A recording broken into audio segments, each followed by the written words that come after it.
Today guys, what I'm going to do is I'm going to fit some eyebrows onto my car, basically. I've got double-sided tape, but it's like really thick, really good stuff tape. Like it sticks quite well. I don't really know where you get it from, probably Sainsbury's, somewhere like that. And this is what I've done.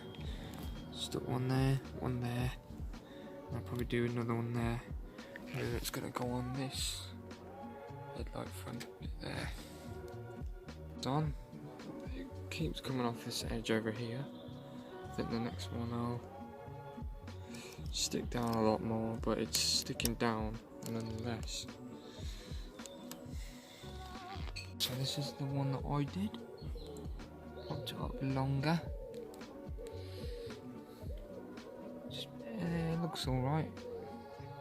I might redo that one because that one is coming off quite a bit, as you can see. Let's see how this one turns out. Finished product. Look alright, they stick out a bit here sometimes though.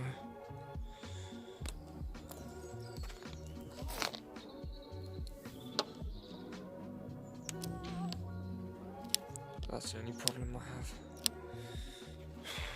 But yeah, overall looks quite nice.